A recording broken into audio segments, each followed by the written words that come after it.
Hi, everybody. This is Toby O'Hara. I am the person who is responsible for sculpting all of the miniatures for the board game Oathsworn Into the Deepwood. In addition to that, I am also responsible for overseeing the manufacturing processes for the board game itself. So, with that in mind, we'd like to take the next few months and with each Kickstarter project update that we give you, we want to include a behind the scenes look at the manufacturing process that's involved with making the miniatures for the board game.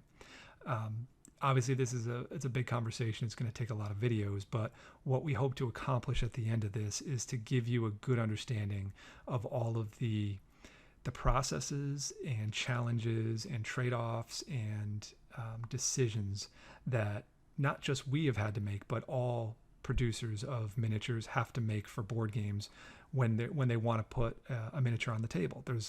We all share the same problems, we all share the same decisions, just people have to go about it in different ways based on various factors, which we'll get into in future videos. But hopefully this series of videos will give you a thorough understanding of what it takes to get that miniature onto your table.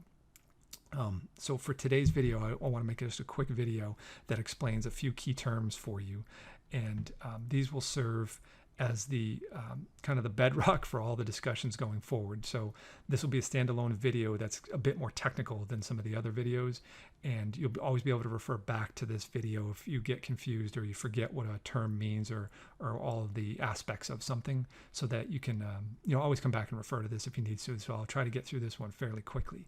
And those three terms that we want to talk about really quickly are material, pull direction, and undercut.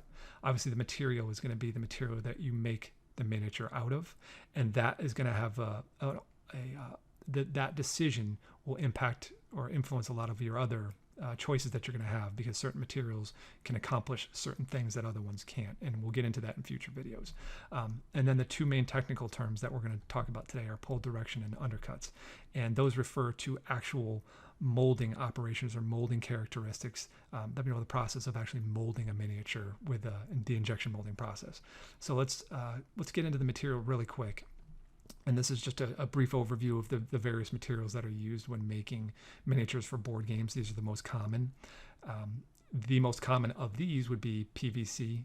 If you have board games at home that have miniatures in them, there's probably a 90% chance that those miniatures are made out of PVC. It's one of the most inexpensive materials available, and the processes that are used to do the injection molding processes for those materials are fairly inexpensive, which is why most people will choose PVC. That doesn't necessarily mean it's the lowest quality. It just means that it's the most efficient for getting miniatures into a box. The other materials that are involved are used to a lesser extent. ABS is very similar to PVC. The difference is it's a little bit harder, and a lot of times these are used together in tandem, and sometimes they even mix the two of them together in a liquid form, and will make models out of them. Resins are very rarely used at all because they're very brittle. So obviously if you have a board game and you're moving a lot of pieces around, you don't want something brittle being handled constantly. Resin models are typically used for collector's edition items, for people who love painting their models and just putting them on the shelf for display. And then the last material would be high impact polystyrene. This is the most expensive material because not only is the plastic itself about twice as expensive as PVC, but the processes involved in the manufacturing operations to create a miniature out of high impact polystyrene are incredibly expensive. It's very expensive equipment and tooling. So the important takeaway for today, though, is just to explain which three plastics we're using for all of the miniatures in Oathsworn Into the Deepwood. So all of the monsters, the companions, and all of our scenery are going to be made out of PVC or ABS or both, depending. And I'll get into which one we've chosen and why in future videos. The other material that we use is the high impact polystyrene, and that is specifically used for the characters and for the armory pieces. And the reason why we must use that material for these parts is because the ability to swap out weapons relies on a push-fit design, and push-fit designs require very tightly controlled dimensional accuracy of the parts, and only the HIPS material allows for that dimensional control. And I'll get into a more in-depth conversation on that when we have videos specifically for the characters and the HIPS process. But like I said, for today, we just want to show you which three materials we're going to be using for all the models in Oathsworn. And for today's discussion going forward, I'm going to use this very simple sword design. for all of the terms that I'm trying to explain today, which are pull direction and undercutting. And also we're going to make the assumption that we're making this sword out of PVC and ABS, because sometimes if we were to be making this out of hips, where there would be other things we would have to consider. So just for simplicity and just to give you an idea of the simple definition of these two terms, we're going to assume that we're making everything out of PVC or ABS for this. So let's jump into that first term, which is pull direction. Pull direction is actually a very simple and obvious term, and it simply refers to the direction that you would need to pull a miniature out of its mold cavity.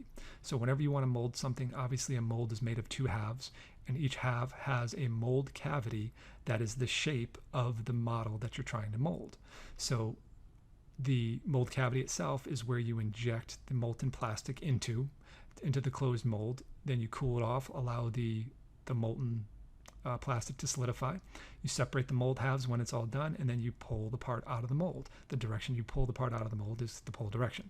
Now that is the single biggest decision, the first and single biggest decision you need to make when you're molding a model or creating a miniature, because it has the biggest impact on what the form and shape of your model are going to be. Now choosing the best pull direction is based on your ability to capture as much of the shape and as much of the volume of that model as possible without any undercutting. Now undercutting is that next term we're going to define, and the reason it's so important is because undercutting is a bad condition that essentially prevents you from being able to pull the model out of the mold. So a lot of times undercutting is referred to as shadowing, and it's the easiest way to explain undercutting. So in our sword example, because of the pull direction we've chosen, there are two undercuts created. There's an undercut here at the fuller, which is the groove that runs down the center of the sword, and there's an undercut here at the crossguard where the tip of it turns up. And an undercut is simply defined as, I'll explain it with the shadowing because it's easier to explain it that way. If you think of your pull direction as sunlight and you're casting sunlight in that direction, if you're casting light in this area right here, you know that this upturned angle is going to cast a shadow on the blade beneath it. So an undercut is that area, that gap, or that shadow that's created by two pieces of geometry along the line of the pull direction. So again, looking at this area, there would be a gap in this spot right here that would be called an undercut because this is the direction of the pull direction. Same thing with the groove, the fuller down the center of the sword. This side of that groove casts a shadow inside that groove, so there's our second undercut. Those undercuts would prevent us from pulling the model out of the mold. In this picture right here, all this blue area, that's a stainless steel mold, that's hardened steel, whereas this model obviously is made out of plastic. And once this is solidified, because of this undercut, the mold itself would be holding the part in the mold, and you would never be able to extract the model out of the part. So those undercuts physically prevent you from extracting your model, your mold, your part out of the mold. So in order to properly mold something, you have to get rid of those undercuts. So getting rid of undercuts, you have a finite number of choices.